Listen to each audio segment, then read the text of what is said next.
नमस्कार बच्चों। हम तुलसीदास का तो अपना दूसरा पाठ है उसका अध्ययन कर रहे थे। 2 पदों का अध्ययन हमने कर लिया है। आज तीसरा पद का अध्ययन हम करेंगे। सबसे पहले हम इसके कठिन शब्दों का अर्थ जान लेते हैं। बिहसी, बिहसी का लिखिए हंसकर, लखनऊ का लक्ष्मण, बोले का बोलना, मधुबानी मधुर वाणी, अहो यानी अरे, मुनीश यानी मुनि, मह यानी महान, भटमानी, भटमानी होता है महान योद्धा। इनका आप अर्थ किताब में लिख लिया कीजिए। पुनी पुनी बार बार, मोही यानी मुझे, देखाव यानी दिखाना, कुठाव यानी परसा, जो परशुराम रखते थे परसा, चहत यानी चहना, उड़ान यानी उड़ाना, फूंक यानी फूंक से, पहाड़ू पहाड़, इहा यानी यहाँ, कुम्मड़ बत्तिया, कुम्मड़ बत्तिया क्या होता है?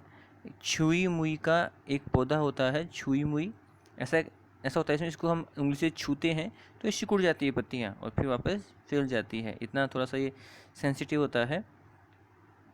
को यानी कोई, नाही यानी नहीं, जे यानी जो, तर्जनी उंगली होती है अंगूठे के पास वाली जिसे हम इशारा करते हैं किसी को, देख यानी देखना, डर यानी डरना, जय यानी जाना,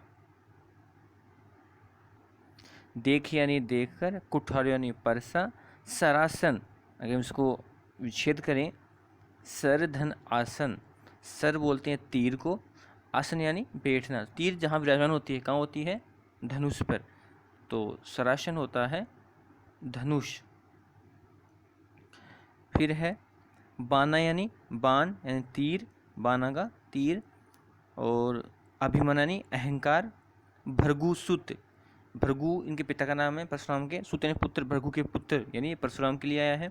समूह यानी समझ कर, जनेऊ का जनेऊ होता है जो ब्राह्मण धारण करते हैं, बिलोकी यानी देख कर, और सव यानी सहन करना, ऋष यानी क्रोध, रोकी का रोकना, सूर्य यानी देवता, सूर्य यानी देवता, महिषुर होता है ब्राह्मण, हरिजन होता है भक्त, भक्त, अरु यानी और, गाय यानी गाय, और हमर यानी हमारे, कुल यानी वंश, सुरई बोलते हैं होती है वीरता, सुरई वीरता, बदे यानी वध, पाप यानी पाप, अपकीर्ति यानी अपयश, अपयश। फिर है हार यानी हारना, मारतु यानी मारना, पाय यानी पैर, परी यानी गिरना, तुम्हारे यानी तुम्हारे। फिर है कोटि यानी करोड़, कोटि का लिखिए करोड़, और कुलिस का होता है वज्र, जो ऐसा माने सबसे कठोर होता है ये वज्र, जो इंद्र का हथियार था। वचन यानी वचन, व्यर्थ यानी व्यर्थ, ध्रुव धारण करना, धनु यानी धनुष, बाण यानी तीर, कुठार यानी वर्षा, जो यानी जो, बिलोक यानी देखकर, अनुचित यानी अनुचित, क्षमोई बोलते हैं क्षमा, धीर यानी धैर्यशाली, धैर्यवान, सुनिए सुनो, सरोस यानी साथ में, रोज यानी क्रोध, क्रोध सहित, भृगुवंश बनी आया है परशुराम के लिए, और गिरा बोलते हैं वाणी को, गंभीर का यानी गंभीर। चलिए इसकी व्याख्या देख लेते हैं। हमने 2 पद पढ़ लिए हैं। तो अब क्या है कि जब परशुराम ने ये कहा था इसमें कि तुम अपने माता पिता को क्यों विवश कर रही हो सोचने के ऊपर, और मेरा परसा है जो माँ के गर्भ में पल रहे भ्रूण को भी नष्ट कर देने वाला इतना भयंकर है। तो लक्ष्मण कहते हैं फिर परशुराम से कि बिहसी लखनऊ बोले मधुबानी, लक्ष्मण हंसकर मधुर वाणी से परशुराम को बोलते हैं, अहो मुनीषु कि अरे मुनि, महाभटमानी, आप तो अपने आप को महान योद्धा मान रहे हो, पुनी पुनी मोहि दिखाओ कुठारू, आप बार बार मुझे परसा दिखा रहे हो, चहत उड़ावन फूंकी पहाड़ू, और ऐसा चाहते हो इसे फूंक से ही पहाड़ को उड़ा दोगे। यहाँ कुमड़ पत्तियाँ कोऊ नहीं, यहाँ पर छुई मुई का पौधा कोई नहीं है, जे यानी जो, तर्जनी देख ही डरी जाए, जो आपकी तर्जनी देखकर, इन उंगली देखकर ही डर जाएगा।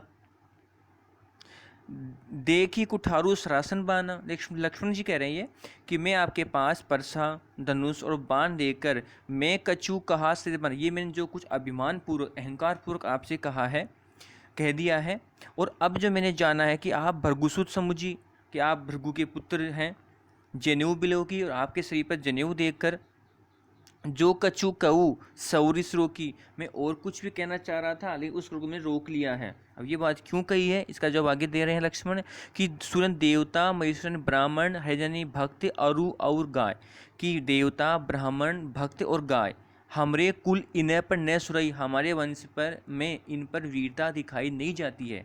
तो ये क्यों कहा, ये पंक्ति दूसरी कि आप ब्राह्मण हैं इसलिए मैं और कुछ भी कहना चाहता था लेकिन अब नहीं कहा, क्योंकि मैंने जाना कि आप भृगु जो एक ब्राह्मण है, उन ऋषि उनके पुत्र हो, जनेऊ पहन रखी है, और इसलिए मैंने ये सब कुछ नहीं कहा है।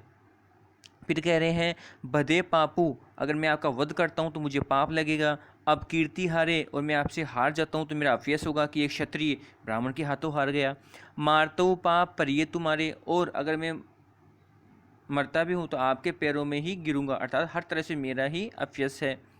कोटि कुलिस सम वचन तुम्हारा, आपका जो वचन है वो करोड़ों वज्र के समान है। अब एक वज्र कितना कठोर होता है, करोड़ों वज्र के समान है। व्यर्थ धरु धनुबाण कुठारा, आपने व्यर्थ में ही धनुष तीर और ये परसा धारण कर रखा है। फिर लक्ष्मण आगे बोलते हैं जो बिलोकी अनुचित केहू, अगर आपको मैंने देखकर कुछ अनुचित कह दिया है, क्षमो महामुनिधि, तो हे महान धैर्यशाली मुनि आप मुझे क्षमा कर दीजिए। पहले आग लगा रहे हैं और फिर बुझाने का प्रयास कर रहे हैं लक्ष्मण। सुनी सरोस भृगुवंश बोले गिरा गंभीर, परशुराम क्रोधपूर्वक गंभीर वाणी में बोलते हैं, और वो क्या बोलते हैं वो हम अगले पद में पढ़ेंगे। मैं एक बार इसका रिवीजन कर देता हूँ कि जब परशुराम ने लक्ष्मण से कहा कि तुम ऐसा काम करके अपने माता पिता को क्यों विवश कर रहे हो सोचने पर, तो लक्ष्मण कहते हैं, लक्ष्मण हंसकर मधुर वाणी में बोलते हैं कि अरे मुनि, आप तो अपने आप को महान बलशाली महान योद्धा मान रहे हो, पुनी पुनी मोहि दिखाओ कुठारू, आप बार बार मुझे अपना परसा दिखा रहे हो, और चहत उड़ान फूकी पहाड़ू, और आप तो फूंक से ही पहाड़ को उड़ा देने का प्रयास कर रहे हो। यहाँ पर छुई मुई का पौधा कोई नहीं है जो आपकी तर्जनी देखकर या आपकी उंगली देखकर डर जाएगा। आपके पास परसा धनुष और बाण तीर देखकर मैंने अहंकार पूर्वक अभिमान पूर्वक आपको कुछ कह दिया है। आपको भृगुपुत्र जानकर और आपके जनेऊ को देखकर मैं जो कछु कहूँ, जो कुछ और कहना चाह रहा था, रिस रोकी, उस क्रोध को मैंने रोक रखा है। क्योंकि देवता ब्राह्मण भक्ति और गाय, इन पर हमारे वंश में वीरता दिखाई नहीं जाती है। अगर आप मेरा मैं अगर आपका वध करता हूँ तो मुझे पाप लगता है, हारता हूँ तो मेरा अपयश फैलेगा, और मैं मरता भी हूँ तो आपके पैरों में ही मुझे गिरना पड़ेगा, अर्थात हर तरह से मेरा ही हानि है इसमें। आपके वचन करोड़ों वज्र के समान हैं, आपने व्यर्थ में ही धनुष तीर और ये परसा धारण कर रखा है। फिर लक्ष्मण कहते हैं कि जो बिलोकी अनुचित कहूँ, अगर मैंने आपको देखकर कुछ अनुचित कह दिया है तो क्षमो महामुनि धीर, की हे महान धैर्यशाली मुनि आप मुझे क्षमा कर दीजिए। लक्ष्मण की बातें सुनकर क्रोध के साथ परशुराम गिरा गंभीर वाणी में बोलते हैं। अब वो क्या बोलते हैं उसको हम आगे अगले वीडियो में पढ़ेंगे। तो इस तरह से 6 पदों में से हमने 3 पदों का अध्ययन कर लिया है, और हम ज़्यादा पढ़ेंगे नहीं क्योंकि ये थोड़ा सा आपको एक बार पढ़ने की आवश्यकता है, और इसकी व्याख्या है जो मैं आपको बता दूंगा। ये बाकी 3 और शेष हो जाएं तो एक काम कर लीजिए, आप इनकी व्याख्या आप रफ में कर लिया कीजिए समझ करके, ताकि आपका रीजन भी होता रहे, आपका अभ्यास भी हो जाए। एक साथ तो 6 की होगी नहीं, और इनका जो संदर्भ है, प्रसंग है, विशेष है, मैं आपको 6 के एक साथ लिखाऊंगा एक वीडियो में, एक एक का लिखा नहीं पाऊंगा। तो आप जैसे हमारा ये पहला हो गया है, दूसरा हो गया है और तीसरा हो गया है, 3 हमने पढ़ लिए हैं, और एक बार 6 होने के बाद एक वीडियो में पूरे का रिवीजन में दोहरान अवश्य कर दूंगा। ठीक है, तो आप इसको थोड़ा ध्यान से पढ़ें। इनके शब्दार्थ हैं आप अपनी नोटबुक में अवश्य लिखें, क्योंकि ये आवश्यक हैं, क्योंकि इसमें थोड़े कठिन शब्द हैं, वो अन्य पाठों की तुलना में अधिक हैं, और बिना शब्द के अर्थ जाने आप व्याख्या बिल्कुल नहीं कर पाएंगे। इसलिए आवश्यक है कि आप इनको अपनी नोटबुक में पेंसिल से इन शब्दार्थों को अवश्य लिखें, ताकि दोहरान के समय आपके बहुत ये लाभप्रद होने वाले हैं। और तो इस तरह से हमने 3 व्याख्याएं कंप्लीट कर ली हैं, और आगे की जो 3 बच रही हैं इनको भी हम जल्द ही कंप्लीट करेंगे। तो मिलते हैं आपसे अगले वीडियो में। धन्यवाद।